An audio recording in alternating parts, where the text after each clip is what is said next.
Good morning. Can you hear me? It's okay. Yes, we can Good hear you morning, now, first but of all. we don't see you yet. Can just wait a second. Okay. What? Yeah, but not here, right? Yeah, but that's right. You have to be found. Yeah, you see how much I need time. Uh, so I did stop sharing. Okay.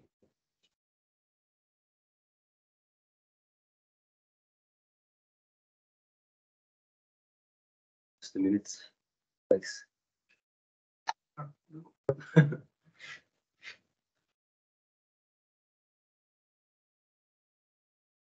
Yes, and maybe you can.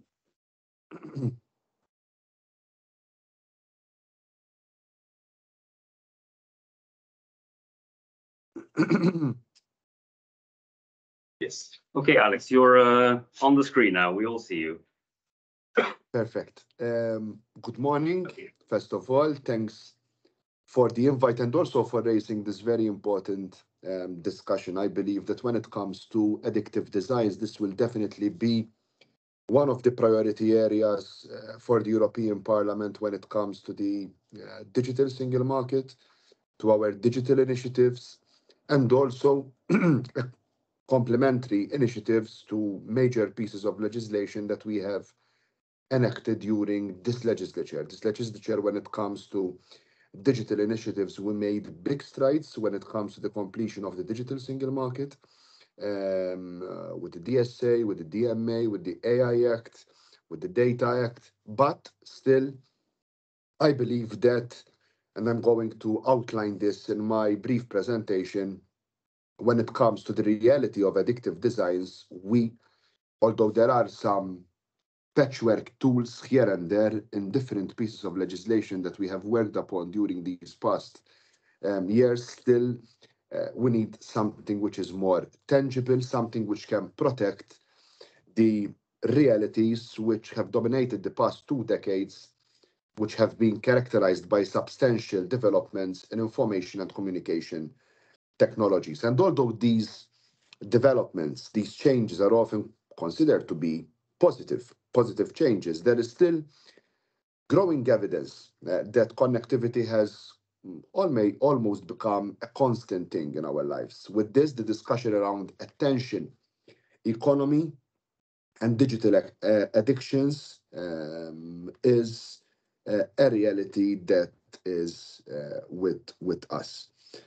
Basically, with this discussion around attention economy and digital addictions, we have to see exactly what do they mean, what do we want to achieve, how they can be defined, and what are the consequences for different categories of people in our societies.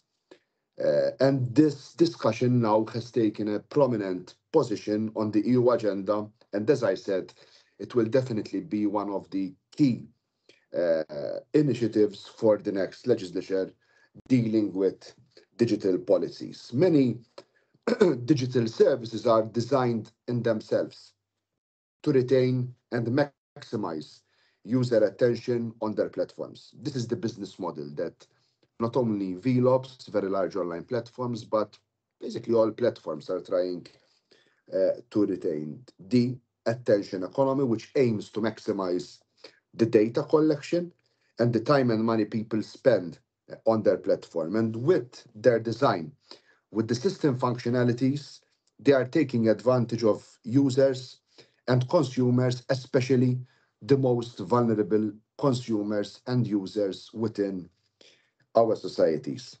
Sophisticated use of data, sophisticated use of AI technologies, and the continuous exposure of the monetization driven algorithms have already been seen to have harmful consequences affecting consumers' online behavior, exposing their weaker position and also reducing consumers and citizens' trust in the markets and also in our democratic societies.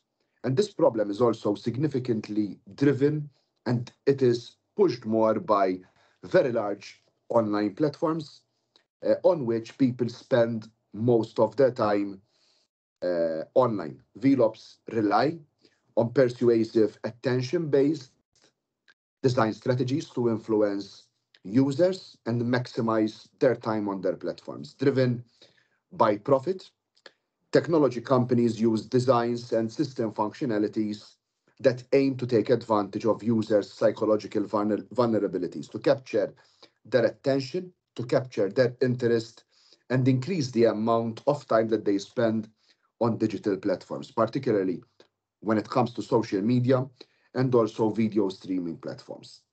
There is no doubt that the use of persuasive design strategies is linked directly to the prevalence of digital addiction in Europe. Not to mention that digital addictions share many traits with other addictions, such as substance abuse, disorders, and also behavioral addictions. And they appear to be more and more common within different segments of our societies.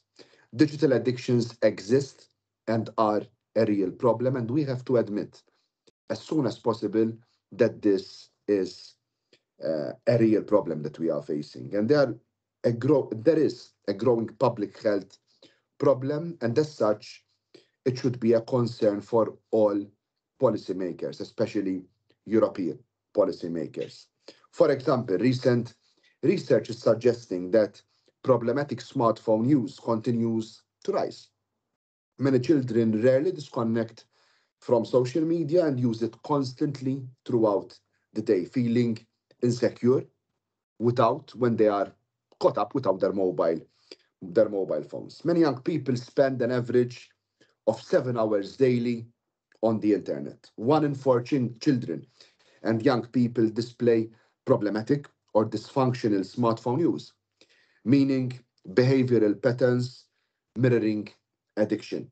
Not to mention that there is a rise when it comes to mental health problems in adolescents and this might be also related to the excessive use of social media, the repercussions of the excessive use and of social media, the pressure that this is putting on our younger generation, which is basically being identified as one of the top 5 causes of mental health issues when it comes to minors, when it comes to children. And while the EU, as I said in my introductory remarks, has made very important strides when it comes to recent legislation that we have enacted to basically take control of what big tech companies, which were functioning in a Wild West ecosystem until a couple of years ago, when we didn't have the DSA, when we didn't have the DMA, when we didn't have any strong AI legislation.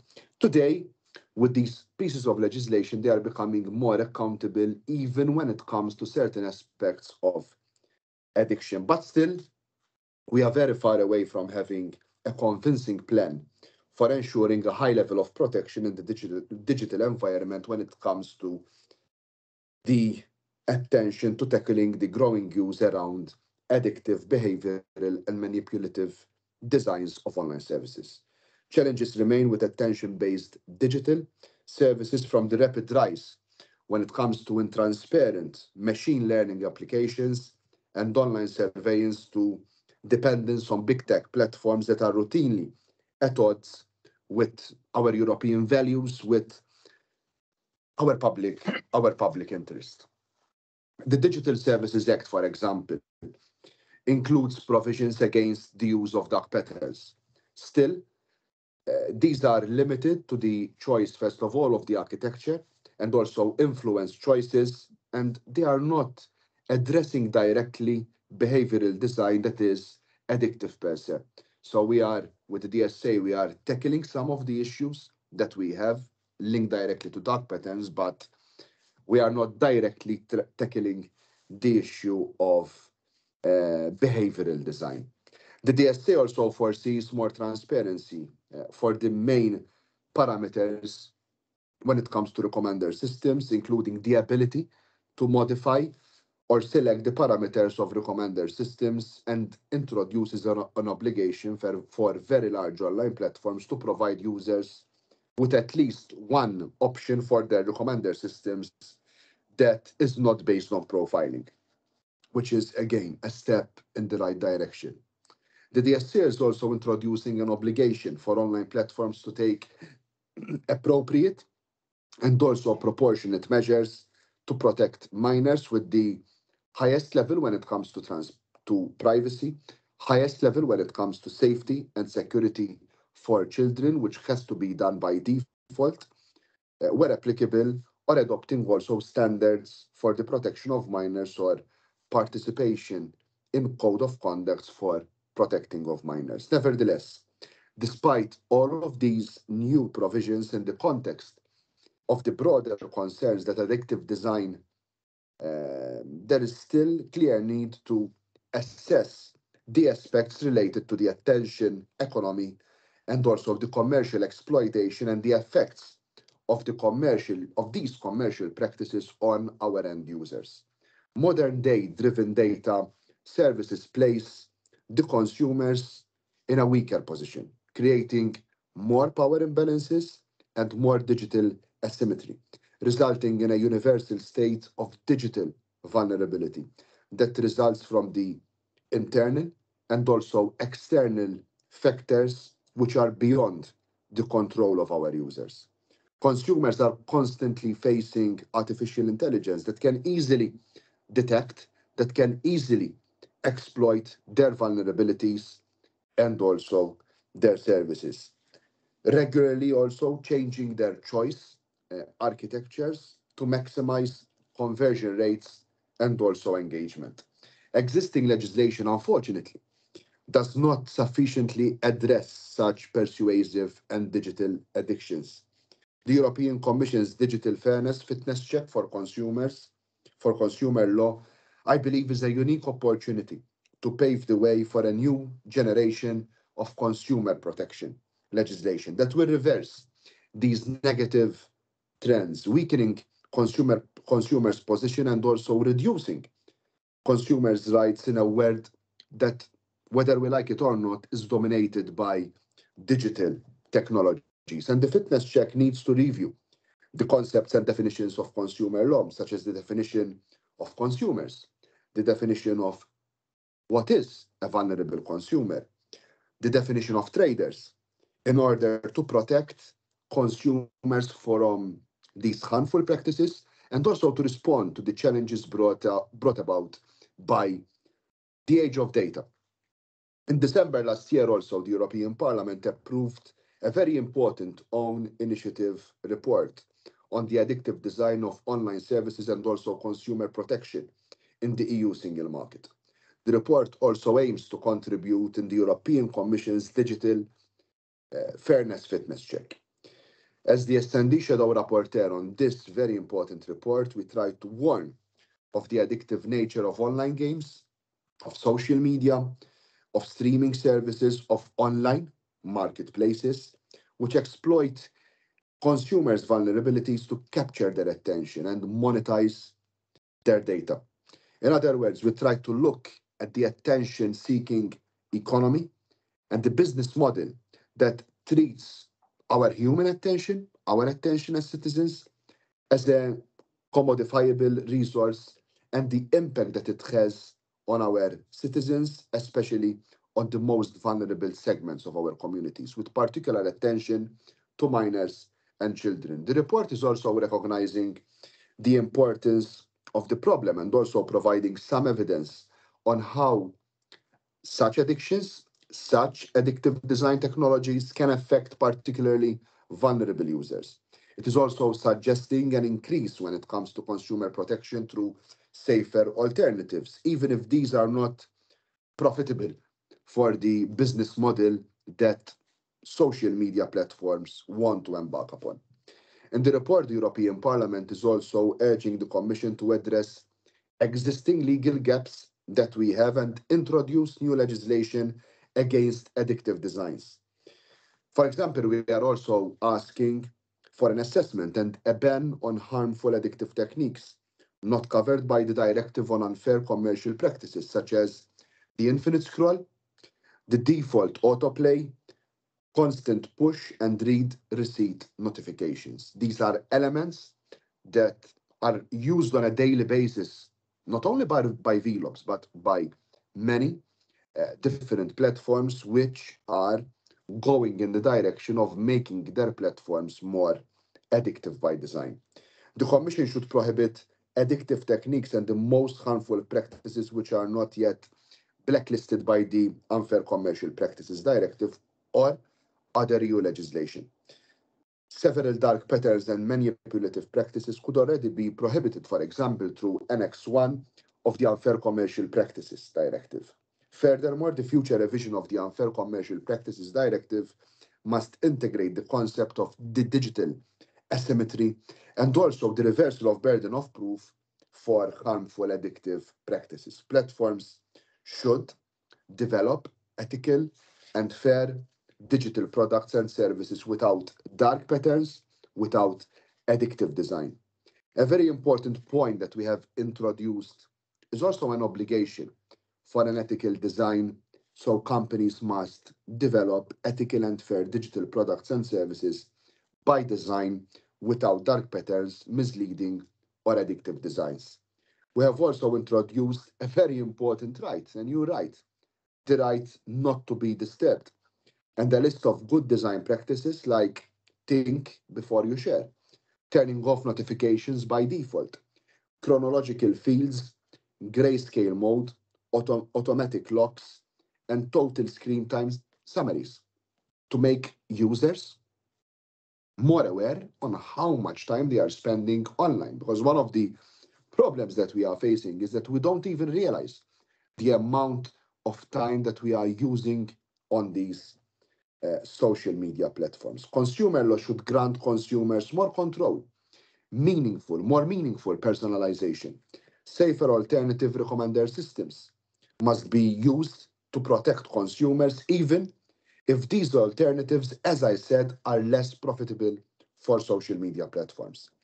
As, as citizens' lives become more increasingly digitalized, they should be protected from harmful and from harm from using these digital products and also these digital services, such as digital addiction. You can lead the way.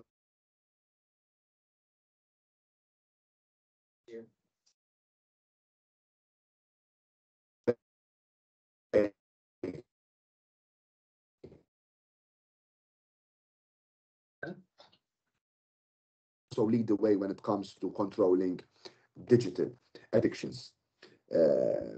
Therefore, making the online ecosystem more reliable and a safer environment for the more vulnerable users and consumers out there.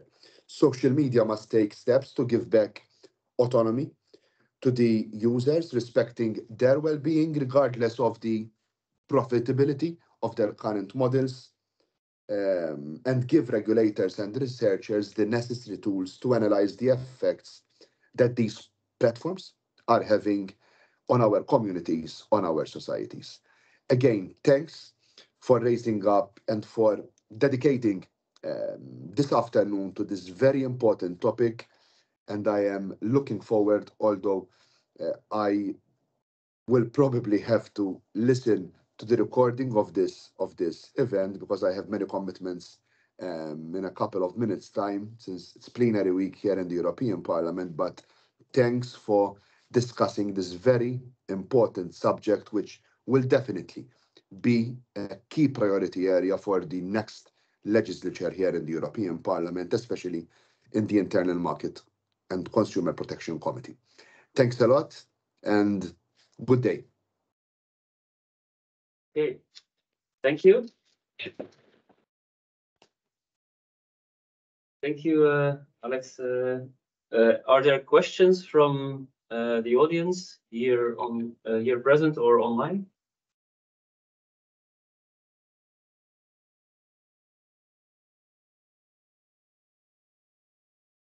Just for clarification, or? Yeah. No. In general. So the debate late. No. This is an exception. Okay. So please go ahead. It's the first session. Yeah, I was wondering, is there any, let's say, reflection on the role of programmatic advertising within this legislative initiatives, and how much you can think it can be done without tackling basically the main reason why platforms and websites and well, other digital products follow this logic of engagement maximization. I think this is also a very important point, and it is also outlined in the own legislative initiative that we have approved in the IMCO committee and also in the last plenary here in the European Parliament. And advertising and the way that online advertising and targeted advertising is basically functioning today is basically also thriving off on user attention, and also is very intrusive. Although, as I said, it is not one of the main priorities because we are more tackling the Unfair Commercial Practices Directive. But again, there are more legislative initiatives, and this is also a priority for my political family, to target directly targeted ads, the way that they are functioning. We have already started to do that directly in the Digital Services Act, where we are banning targeted acts for minors. But again, this is not enough. We have also another legislative initiatives when it comes to targeted advertising that is used for political ads. But again, this is all a lot of patchwork, and I believe that when it comes to ultimately tackling these behaviors, these addictive behaviors, yes, targeted ads play a very important role, because ultimately that is the business model which thrives upon data collection and thrives upon maximizing user attention. Okay. Rini has a question. I forgot to say, so maybe to introduce yourself, so maybe you can introduce yourself. I'm Leonardo CSM from the University of Southampton. Yeah, okay. Okay, Rini? Yes, can you hear me? Yes, loud and clear. Okay, my name is Rini van Est. I'm from the Ratenau Institute. Currently, I'm in The Hague. I hope to join the workshop tomorrow in Eindhoven. Thank you very much, Alex, for your presentation and for the initiatives you take as a member of the European Parliament. I was thinking about, making legislation. That's one thing. Another thing is implementation. How do you think about implementation? Because that's also actually that's where things get a real impact. What about implementation? What kind of things do you think need to be done? Thanks, Rini, also for this question. And I think that this is the elephant in the room right now, also when we are witnessing the implementation of the Digital Services Act and the Digital Markets Act. So it is useless to create all this legislation, especially when dealing with very large online platforms, which have all the resources in the world to try to find every legal loophole in existence, or to find ways and means to do away with their obligations. So I think, and I believe, that the good practice that we have implemented when it comes to overseeing what is happening with the enforcement of the DSA right now, we have set up a special committee here in the European Parliament, which was a first. Usually the way that we work here in the European Parliament is that we work on the legislation, we go for trialogues, we approve our positions, the legislation is there, and then we wash our hands, and maybe 2 years, a year and a half after the implementation date of the legislation that we would have worked upon, we make a resolution in the European Parliament to say how it is being implemented. But I think that with the DSA and the MA, we have found a very good working method here in the European Parliament, because we are in constant liaison with the European Commission, with national enforcement bodies in each and every member state, to see what is happening on the ground. And when it comes to these pieces of legislation, which are really complex, which are dealing with platforms which are not even established here in the European Union, I think that enforcement is key and observance of what is happening. Observance to see if the right resources are being given to each and every member state, especially when it comes to national enforcement bodies. It is key. So I think that this is going to be a very important learning lesson for us. The implementation, the enforcement of the DSA, something that we can learn a lot, and the timing would be perfect. So during the next legislature, we work on this legislation, the overhaul of the Unfair Commercial Practices Directive, accompanied also by another piece of legislation to deal with all these issues leading to addiction. But again, we would have a very strong, let's put it like that, example of how we worked with the DSA to be able also to enforce what we have in mind, especially the very ambitious provisions that we are trying to push forward for the revision of the UCPD. Thank you very much. That's nice to hear. Good luck with your work. Okay. Another question, yeah? Sure. Yeah, Oran, you had a question?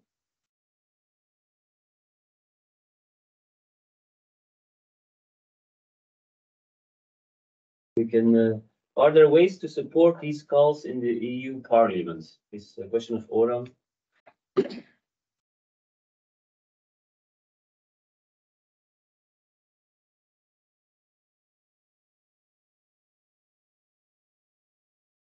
Right.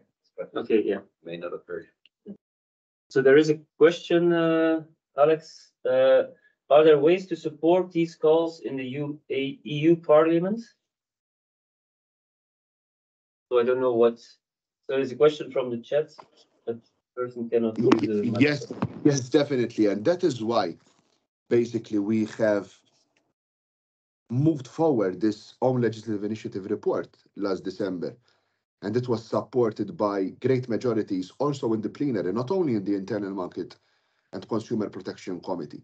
So these ideas, which are very ambitious, which are complementary to what we have done during this legislature in the DSA and DMA especially, they found broad, very broad support. If I am not mistaken, more than 80% of the MEPs in the European Parliament during the last plenary voted for this own legislative initiative, which incorporated all these ideas that I spoke about today. So there is support for the call to be able to tackle online addictions, because ultimately we cannot shy off and we cannot ignore the reality that we are facing today, another pandemic, a pandemic of mental health issues. Mental health issues are on the rise, especially on the more vulnerable segments within our community, with our minors, with our children. The social pressure that ultimately our minors are experiencing, the time that they are spending online to feel gratification that they form part of something. I think it is something which EU legislators, despite from which political group they are coming, they are joining forces. This is a cross-party initiative, and there is understanding that we have to do something about it.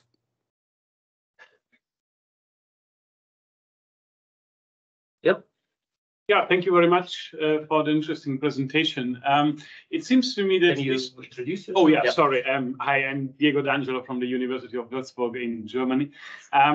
It seems to me that this kind of attention-catching architecture of online platform doesn't only lead to mental issues and dysfunctional behavior and all these kind of issues that you currently are tackling, but also to the creation of, something like informational bubbles.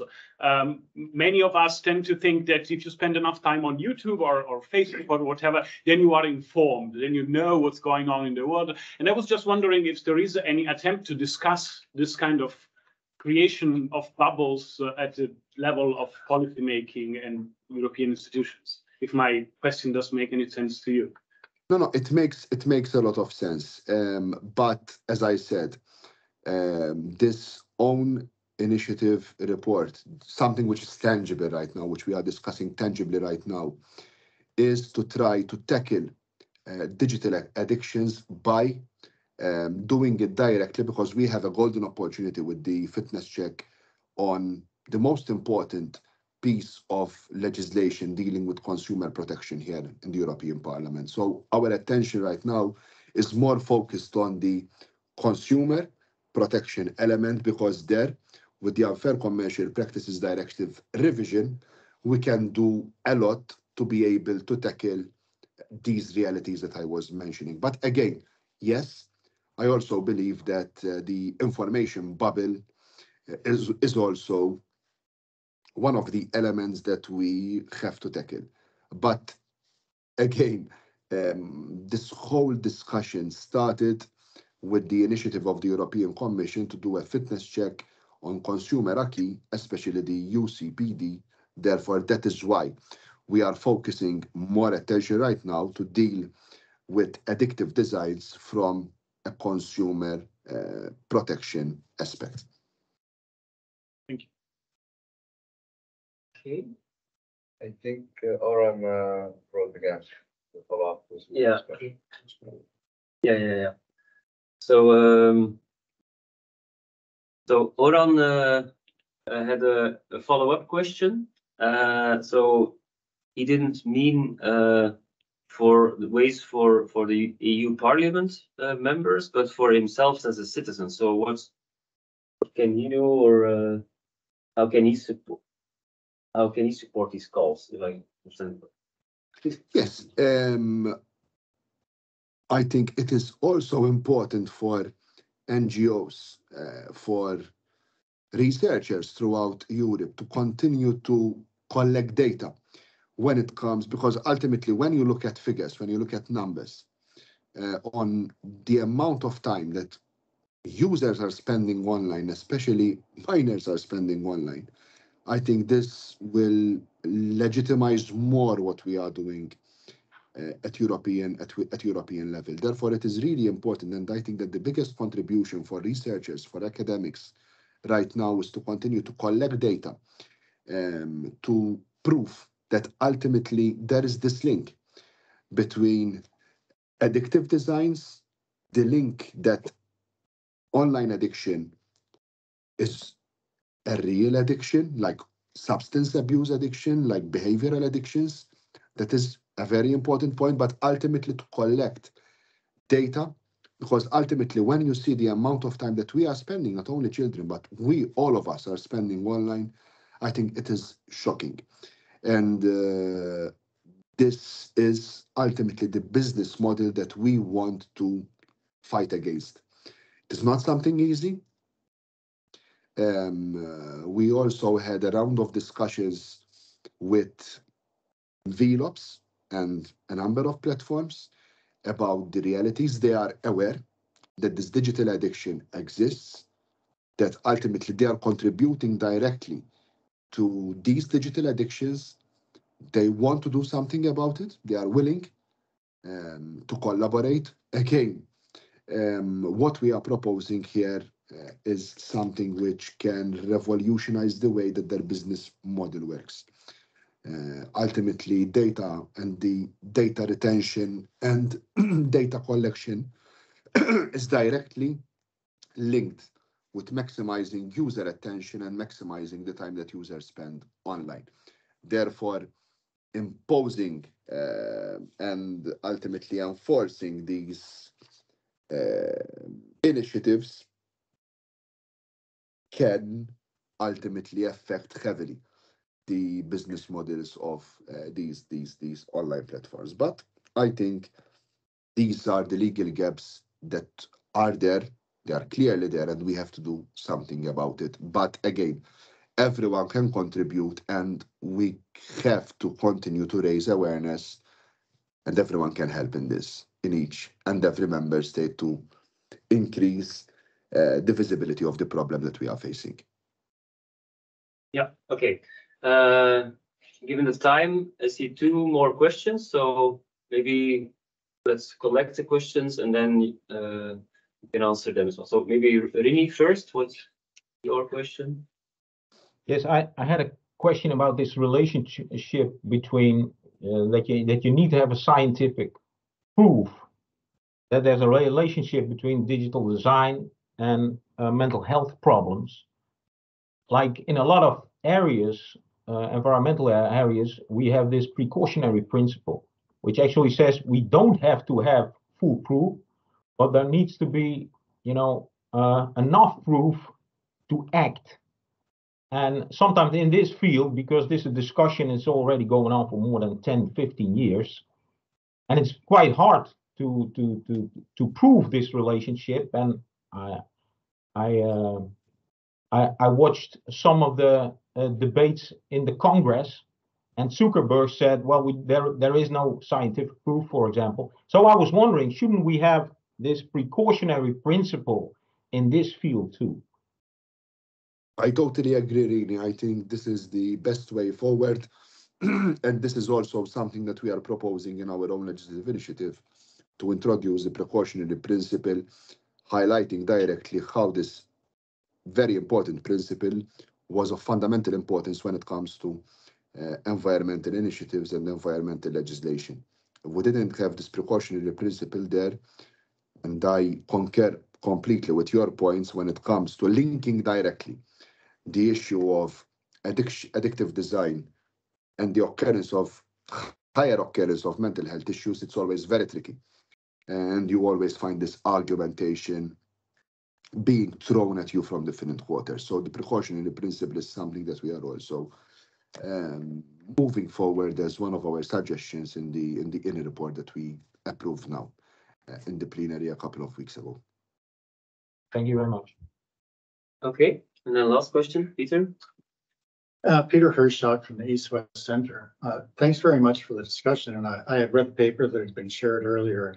I very much agree with the general approach that you're taking and talking about digital addictions. But I do worry a little bit that it doesn't go quite far enough.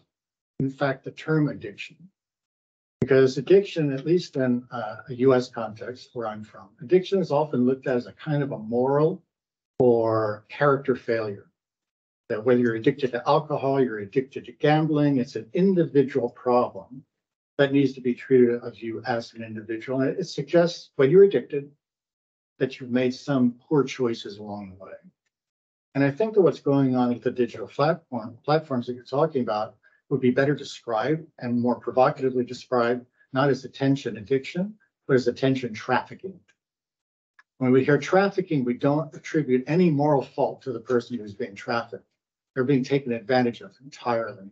And I think when you're talking about the vulnerable populations, youth, etc., I think the term trafficking might really put a point on the argument that will get it to move a little bit further in public consciousness. Just a suggestion. It's a very good point, but I totally agree with this concept. But again, when you look at the picture that we have today, the digital asymmetry between the power of big tech platforms and our users, not only vulnerable users, but all users and consumers out there, this digital asymmetry is growing on a daily basis. So ultimately, the argumentation that this is self-inflicted,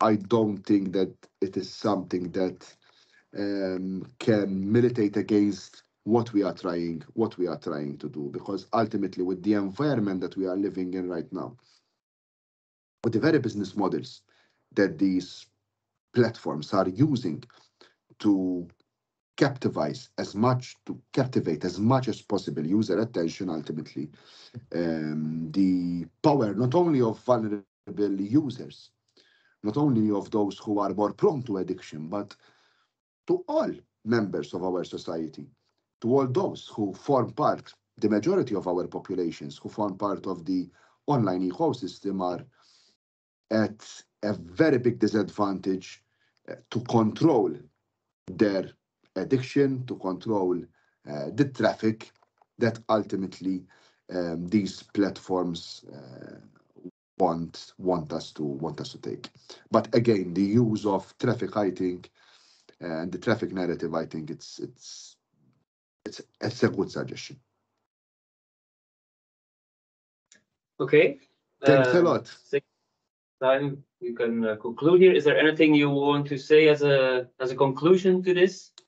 No, my only final remarks, first of all, again, thanks for this opportunity, but going back to one of the questions that we had, how can you help out? I think here today we are surrounded by researchers, by academics, and you play a very important role during these couple of months that we have for the termination of this legislature, for the approval of the new EU Commission. As I said, this is going to be one of our main priorities in the digital initiatives that we are going to take as a European Union. Therefore, the more data that we have, the more studies that we have, the more proof that we have with the link between addictions and the negative effects on our societies, I think this would be very beneficial to the legislative process that we will be